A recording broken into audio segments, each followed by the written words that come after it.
Welcome to Two Beans in a Pod. Today we're plunging into, well, a bit of a cosmic enigma that's making waves, not just out there in space, but potentially right here. We're going to unpack the story of a mysterious interstellar visitor, 3I Atlas. Its behavior is, well, it's got scientists buzzing. It certainly does. We'll explore some really wild theories about where it came from, maybe even why it's here, and, believe it or not, how its trip through our solar system might affect things, maybe even us, our consciousness. It's a lot to unpack. Definitely some mind-bending stuff, potentially. Get ready for some fascinating discoveries. Okay, so let's kick things off with this newcomer. 3A Atlas. It sort of just showed up, didn't it? Spotted on July 1st, 2025. That's right. The ATLS survey telescope, the NASA-funded one down in Chile, picked it up first. And the really big deal here is that it's only the third interstellar object we've ever confirmed. Just the third one. Exactly. And the name, 3A Atlas, it tells you that right away. 3 for third, for interstellar, obviously. Okay. And ATLAS for the system that founded the Asteroid Terrestrial Impact Last Alert System. So quite a mouthful, but informative. It is. And, before this, we just had Oumuamua back in 2017 and then 2I Borisov in 2019. So finding another one relatively quickly is, well, it's exciting. It gives us this unique window into, what other star systems are made of. And the first images from Hubble, I think, described it like a fuzzy snowball with a coma. Yeah, that's the initial picture, a gassy envelope around a nucleus, which sounds very comet-like. Classic comet behavior, you'd think. Okay, so just another comet from far away? Well, that's where it gets interesting, because it's really not behaving like a typical comet. At all. Oh, okay. Yeah. Tell us more. What's so strange? So researchers at Auburn University, they used the Neil Gehrels Swift Observatory, really sensitive instrument, and they found a strong signal for hydroxyl OH. That's basically a signpost for water. Okay. Water makes sense for a comet. Right, but here's the thing. They detected it when 3I Tilla was still way out, 3.5 AU from the sun. 3.5 AU. That's like 3.5 times Earth's distance from the sun, past the asteroid belt, roughly. Exactly. And water ice usually doesn't sublimate, turn straight to gas that effectively so far out. It's generally too cold. Okay, so that's puzzle number one. It's sweating water too early. You could put it that way. But then puzzle number two, maybe even stranger. They looked for cyanogen radical, CN. CN, remind me why that's important. Well, cyanogen has a really low sublimation point. It vaporizes easily. So it's almost always one of the very first things we detect from an active comet as it warms up. It's like the canary in the coal mine for cometary activity. And with 3I82s. Nothing. A complete absence of a CN signal, which is really weird. Wow. Okay, so it has water but no cyanogen. That suggests its chemical makeup is different. Very different from our local comets. Dramatically different, yeah. It points to maybe a very different formation environment. And get this, about 20% of its surface seems to be actively producing this water. That's roughly 19 square kilometers. 20%? How does that compare? It's way higher than typical solar system comets. They usually only have maybe 3 to 5% of their surface actively outgassing. 4 times higher then. That's significant. Very. One idea is that this might mean it's visiting a star, our star, for the very first time. So it hasn't been baked before, still has lots of its original stuff. Possibly. It could be a pristine sample of whatever interstellar cloud it formed in billions of years ago. Just sitting there. Incredible. And it's just passing through, right? A one-way trip. Definitely a one-way journey. It's moving incredibly fast. Right now, about 58 kilometers per second. Per second. Whoa. And it'll peak around 68 kilometers per second when it gets closest to the sun. That speed is just, well, it's impossible for something orbiting our sun. So that confirms it's from interstellar space. Absolutely. Conclusive proof, as you said earlier. But its path is also strange. How so? Remember Oumuamua and Borisov? They came in at really steep angles, high inclinations, cutting across the plane where the planets orbit. But they sort of dived in and out from above or below. Exactly. But 3I Atlas, it's moving almost perfectly along the ecliptic plane, less than a 5-degree tilt. So it's orbiting in the same flat disk as Earth and Mars and Jupiter? Pretty much, yeah. Which is bizarre for an interstellar object. We wouldn't expect that random alignment. What does that mean for us, for observing it? It means it's going to spend a long time interacting, electromagnetically speaking, with our solar system, both inner and outer. It gives us a much longer window to study it as it travels through the neighborhood. And it's making some close passes, isn't it? Taking a scenic route. It is. Closest approach to Mars should be around October 1st, 2025. About 30 million kilometers, or 0.4 AU. Still pretty far, but cosmically close. Relatively speaking, yes. Ah. Then it swings closest to the sun perihelion around October 23rd to 30th. That'll be about 1.3 to 1.4 AU, so just inside Mars orbit. Okay. And then it heads outwards again towards a close approach with Jupiter around March or April 2026. About 54 million kilometers from Jupiter then, 0.358 AU. Quite the tour. And as it gets closer to the sun, that fuzzy snowball look, that coma, it's growing. Oh yes, it's developing an immense plasma coma. That's the gas and dust envelope.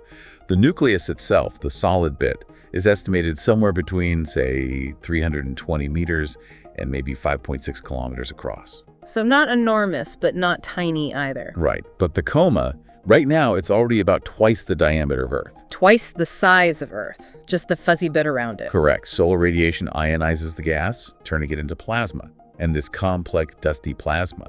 Well, some research suggests these kinds of plasmas can exhibit surprisingly complex behaviors. Complex how? Like?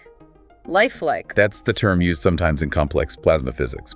Not conscious, obviously, but the particles can self-organize, exchange information electromagnetically, kind of mimic processes we see in biological systems. It's emergent complexity. Pretty fascinating physics. Okay, that's definitely something to think about. This whole thing offers a huge opportunity for science, doesn't it? Absolutely huge. A rare chance to study material, actual stuff, from another star system, right here. We can use spectroscopy, analyze the light coming from it. Like taking its fingerprint. Exactly. To figure out its chemical makeup. What elements are there and what amounts. That tells us about the conditions where it formed, maybe what planets in that system might be like. Are there any leading theories yet about where it came from, based on the water and the lack of CNM? Well, there are two main hypotheses kind of developing. It depends on what happens near perihelion, its closest approach to the sun. Hypothesis 1. If the water production really peaks and we only see traces of other volatile stuff like carbon monoxide or methane, that might suggest it came from a low metallicity system. Low metallicity, meaning mostly hydrogen and helium, not many heavier elements, like the early universe. Sort of, yeah. Less of the stuff needed to build rocky planets like Earth. Now, hypothesis 2. If the water production drops off after perihelion, and instead we see a big increase in other volatiles, that would point towards a high metallicity system. More like our own solar system, with more heavy elements. Potentially, yes. Yeah. Similar, perhaps, to where 2I Borisov might have originated. Seeing which way it goes will tell us a lot about the diversity of star-forming environments out there. Okay, now, we have to talk about the elephant in the cosmic room. Professor Avi Loeb's idea. Ah, yes. The alien probe hypothesis. He's suggested, quite provocatively, that 3I Atlas might not be natural, that it could be artificial, extraterrestrial tech. He has. He's put it at a 4 on his personal Loeb scale. Yeah. 0 being definitely natural, 10 definitely artificial. So he's saying there's a non-trivial chance, in his view. What's his reasoning? Just the weirdness. It's several things. The very unusual low inclination orbit, its sheer size, potentially bigger than Oumuamua and Borisov combined, maybe twice the size of the dinosaur killer asteroid. Wow, that big. Estimates vary, but yes, potentially very large. And just the general principle he often brings up. Look for anomalies, things that don't quite fit, as potential signs of something non-natural. Why this orbit? Why this size? But the mainstream scientific view is different. Very much so. Most astronomers, like Dr. Laura Drayson has stated, emphasize there's currently no evidence it's anything other than a comet, or maybe a cometary fragment. A really fun space rock, as she put it. So extraordinary claims require extraordinary evidence, and we don't have that yet. Exactly. The unusual behavior is interesting.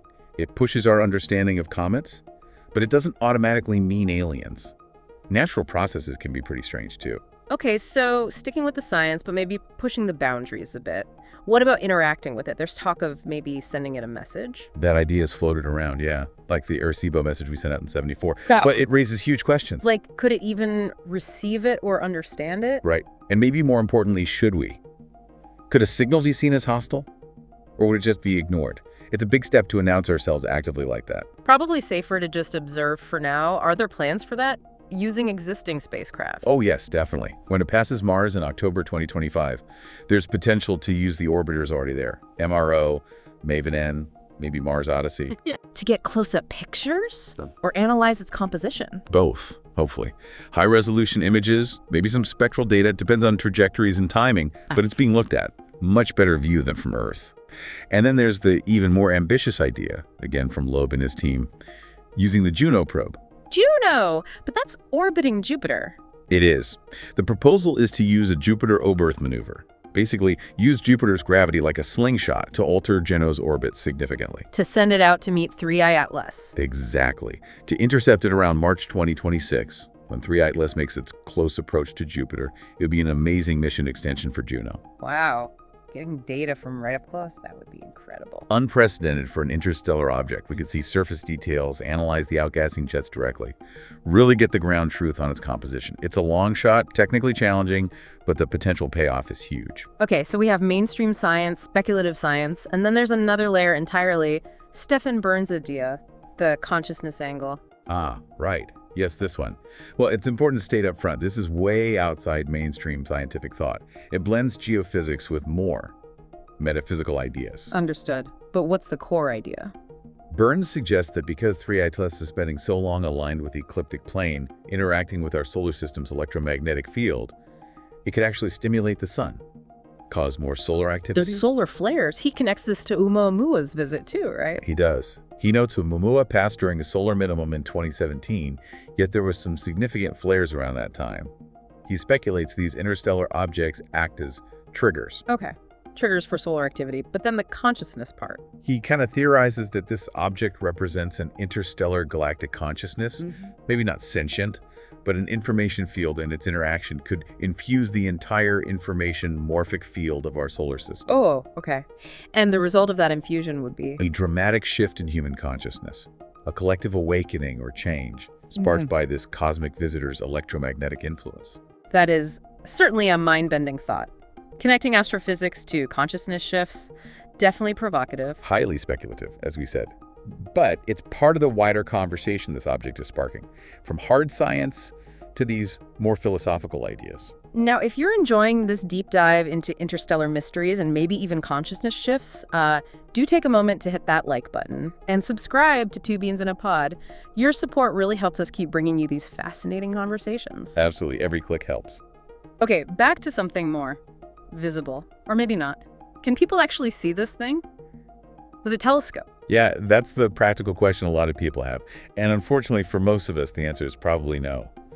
Right now, it's incredibly faint, around magnitude 18. That's far, far too dim for the naked eye, or even standard binoculars. Will it get brighter as it comes closer? It should brighten, yes, as it gets closer to the sun and outgasses more.